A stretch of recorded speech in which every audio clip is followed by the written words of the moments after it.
নমস্কার দর্শক, সংবাদ আবির্ভাবের গুরুত্বপূর্ণ সংবাদে আপনাদের সকলকে স্বাগত।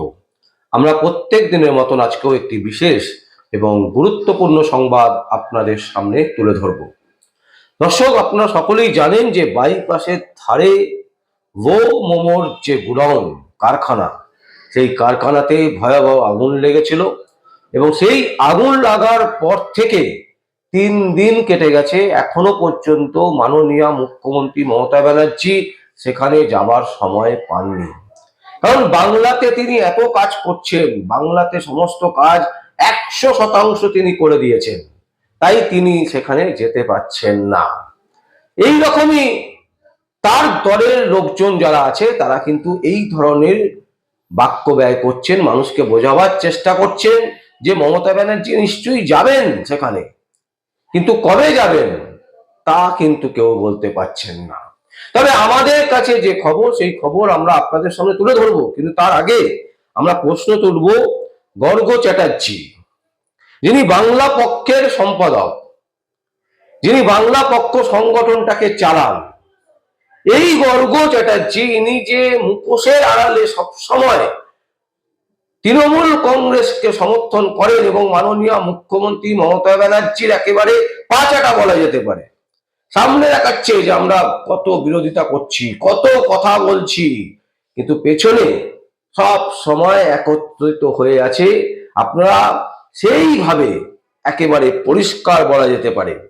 কেন বলছি দর্শক, তার কারণ হচ্ছে মোমোর যে গোডাউনে আগুন লাগলো, আগুন লাগার পর সেখানে যে পরিযায়ী শ্রমিক, যে সমস্ত শ্রমিকেরা সেখানে থাকতেন, তারা প্রত্যেকেই মারা গেল। প্রায় 18 থেকে 20 জন মানুষ মারা গেছে, 22 জন মানুষের নিখোঁজ, এখনো পর্যন্ত কোনো খোঁজ নেই। মানে ভাবুন, সরকার চলছে, ট্রেস করতে পারছে না। এই হচ্ছে বর্তমানে সরকার। আর সেইখানে দাঁড়িয়ে গর্গ চ্যাটার্জি বাংলা পক্ষে তিনি একটি পোস্ট করেছেন ফেসবুকে। সেখানে তিনি বলছেন যে সিপিএম, তৃণমূল কংগ্রেস, কংগ্রেস, বিজেপি কেউ নাকি বিরোধিতা করছেন না। তার কারণ হচ্ছে সাগর দারিয়ানি এবং বিনোদ কুমার হোমগাই, এই যে দুজন মালিক নন বেঙ্গলি, এরা হচ্ছে খুব কাছের লোক, তাই এদের গ্রেপ্তারের জন্য কোন রকম দাবি দাওয়া কেউ করছেন না। আমরা বলবো গর্গবাবু, তৃণমূল কংগ্রেসের সুপ্রিমো মাননীয় মুখ্যমন্ত্রী মমতা ব্যানার্জির সাথে এনারা বিদেশ সফর করেন, তাই পুলিশের ক্ষমতা হবে না এনাদের দুজনকে ইমিডিয়েট বেসিস গ্রেপ্তার করা। এবং আপনি দাবি করুন যে এই ঘটনার জন্য মুখ্যমন্ত্রী মমতা ব্যানার্জিকে পদত্যাগ করতে হবে। কেন 3 দিনের সময় চলে গেছে, তারপরেও কেন তিনি পৌঁছলেন না? কেন তার পুলিশ সাগর দায়ারানি, বিনোদ কুমার হোমগাইকে এখনো পর্যন্ত গ্রেপ্তার করলো না? আপনি কংগ্রেসের ওপর দোষ চাপিয়ে দিচ্ছেন, বিজেপির ওপর দোষ চাপিয়ে দিচ্ছেন, আর তৃণমূলকে সাথে রেখেছেন যে তৃণমূলও কিছু করছে না। পুরো বিষয়টাই তো তৃণমূল কংগ্রেসের দায়িত্ব। তৃণমূল কংগ্রেসের সুপ্রিমো মাননীয় মুখ্যমন্ত্রী মমতা ব্যানার্জি, তিনি পুলিশ মন্ত্রীও, তার পুলিশ দপ্তর কি করছে? এবং সেই কারণ দেখিয়ে আপনারা কেন তাকে প্রতিবাদ বলছেন না যে পদত্যাগ করুন? 50 জন পরিযায়ী শ্রমিক যারা নিখোঁজ, মানে সেখানে 20 থেকে 22 জন মানুষ মারা গেছে, বাকিদের খুঁজে পাওয়া যাচ্ছে না। এই রকম পরিস্থিতিতে দাঁড়িয়ে আপনারা শুধু বলছেন যে কংগ্রেস বিজেপি প্রতিবাদ করছে না, তৃণমূল কংগ্রেসকে সাথে রেখে দিয়েছেন তৃণমূল কংগ্রেস সিপিআইএম।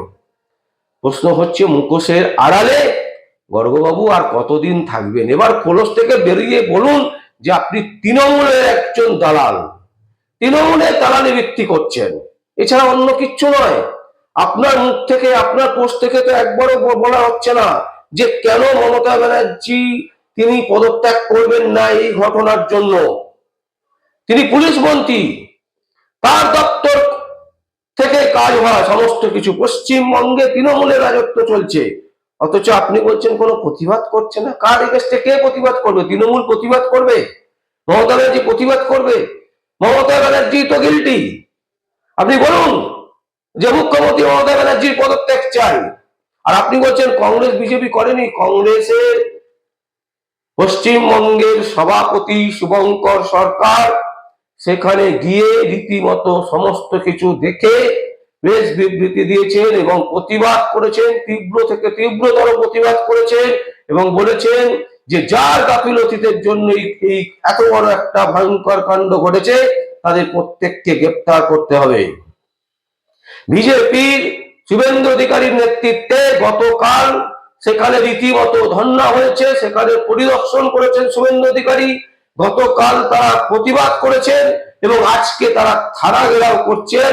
কোথায় না, সোনারপুর থানার আন্ডারে যেহেতু পড়ে সেই জন্য সোনারপুর থানা তারা যাচ্ছেন প্রতিবাদ জানাতে। আর আপনি বলছেন কেউ প্রতিবাদ করছে না। গর্গবাবু, চোখে চশমা, কালো চশমা না পড়ে চোখে সাদা চশমা পড়ুন, তাহলে খুব ভালো করে দেখতে পারবেন। বাংলা পক্ষ নিয়ে আমরা অনেকের মুখে শুনতাম যে বাংলা পক্ষ নাকি শুধু বাঙালিদের হয়ে লড়াই করে।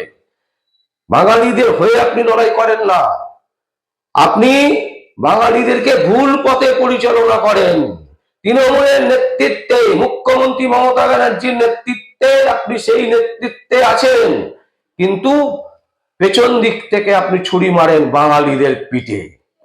নাহলে আপনার পোস্ট থেকে এই কথাটা কেন আসবে না যে পরিযায়ী শ্রমিক, 50 জন পরিযায়ী শ্রমিক আপনারা লিখেছেন, আপনি লিখেছেন আপনার পোস্টে, তো 50 জন শ্রমিক যেভাবে মৃত হলো, মারা গেল, যেভাবে নিখোঁজ হয়ে গেল, এর প্রতিবাদে মুখ্যমন্ত্রী মমতা ব্যানার্জির অবিলম্বে পদত্যাগ করা উচিত। এই শব্দবাক্য নেই। আপনি বলছেন তৃণমূল কোনো প্রতিবাদ করেনি, তৃণমূলের সরকার চলছে, মুখ্যমন্ত্রী মমতা ব্যানার্জি পুলিশ মন্ত্রী, তিনি আবার প্রতিবাদ করবেন, কার বিরুদ্ধে করবেন? আপনি কি বোকা পেয়েছেন? বাঙালিদেরকে সবাই ভাবছেন বোকা, সব বাঙালি বোকা, আপনি চালাক। গর্গ চ্যাটার্জি, আপনাকে বলছি, আপনি চালাক। তৃণমূলের থেকে কত টাকা নিয়ে আপনি এই বাংলা পক্ষ চালাচ্ছেন, এটাও কিন্তু একটা বড় প্রশ্ন চিহ্ন। বাঙালিদেরকে বিপদে না চালিয়ে সঠিক পথের সন্ধান দিন, বাঙালি সব বোঝে। ধৈর্যের বাঁধকে বাঙালিকে ভাঙিয়ে দেবেন না। আপনার মিছিলে একটু বেশি লোক হয়ে গেলেই ভাববেন না যে সব বাঙালি কাঙালি হয়ে গেছে। দর্শক, আমরা এই কথাগুলো বলছি তার কারণ হচ্ছে বাংলা পক্ষের যিনি গর্গ চ্যাটার্জি, তিনি দীর্ঘদিন ধরে বাংলার পক্ষ নাম নিয়ে বাঙালিদেরকে বিপথে চালিত করছেন। বাঙালির সেন্টিমেন্টকে তিনি কাজে লাগিয়ে তার নিজের যে পকেট, সেই পকেট ভরছেন।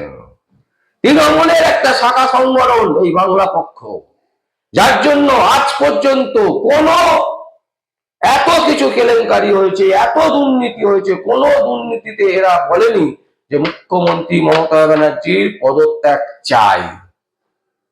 এই কথা ওরা বলতে পারবে না। ওরা ঘুর পথে বলবে আমরা বাংলার পক্ষে, আমরা বাঙালির পক্ষে, কিন্তু বাঙালিকে কতটা পেছন দিক থেকে ছুরি মারছে এই মমতে কিন্তু একেবারে পরিষ্কার হয়ে গেল। কারণ তিনি জানতেন না যে শুভঙ্কর সরকার প্রদেশ কংগ্রেসের সভাপতি পশ্চিমবঙ্গে, তিনি গিয়ে প্রতিবাদ করেছেন। তিনি জানেন না, তার কাছে খবর নেই যে শুভেন্দু অধিকারীর নেতৃত্বে সেখানে প্রতিনিধির দল গেছিল। তাই তিনি তৃণমূল, সিপিএম, কংগ্রেস, বিজেপির সবাইকে যোগ করে দিয়েছেন। প্রতিবাদ কেন করছে না? আরে মুখ্যমন্ত্রী মমতা ব্যানার্জি নিজের বিরুদ্ধে নিজে কি প্রতিবাদ করবেন? তিনি তো পুলিশ মন্ত্রী, তার দায়িত্ব। তার এই অপদার্থতার জন্য আজকে 50টা মানুষ প্রাণহীন হয়েছে। 50 জন মানুষ, আপনি বলছেন, আমাদের কাছে যা তথ্য আছে 20 থেকে 22 জন মানুষ মারা গেছে, বাকিরা নিখোঁজ। তাদের কথা বলছি, তাদের স্বার্থের জন্য মমতা ব্যানার্জির পদত্যাগ করা উচিত। তা তিনি না করে বলছেন 10 লক্ষ টাকা করে দেওয়া হবে। আর এই যে দুজন, সাগর দায়রানি এবং বিনোদ কুমার হোমগাই, যারা এই মোমো কোম্পানির মালিক, তাদেরকে এখনো কেন গ্রেপ্তার করা হলো না? তার কারণ হচ্ছে মাননীয় মুখ্যমন্ত্রী মমতা ব্যানার্জির সফর সঙ্গী হন এই দুজন। তো এনাদের গ্রেপ্তার করার সাহস কলকাতা পুলিশের হিম্মত হবে? কলকাতা পুলিশের ক্ষমতা হবে? গর্গ চ্যাটার্জি, আপনি বাঙালি সেন্টিমেন্ট নিয়ে বাঙালিকে বোকা ভাবছেন। আপনার যে মুখোশ, সেই মুখোশ খুলে গেছে। দয়া করে বাংলা পক্ষ বলে বাঙালির সেন্টিমেন্টকে কাজে লাগিয়ে বাঙালির পিঠে ছুরি মারবেন না। দর্শক, আমরা এই সংবাদ আপনাদের সামনে তুলে ধরলাম। যদি আপনাদের কোনো বক্তব্য থাকে, কোনো কমেন্ট থাকে, অবশ্যই আপনারা কমেন্ট বক্সে কমেন্ট করবেন। আর দেখতে থাকুন পরবর্তী সংবাদ আবির্ভাবে। আমার নাম বিশ্বজিৎ পাল, সংবাদ আবির্ভাবের জন্য।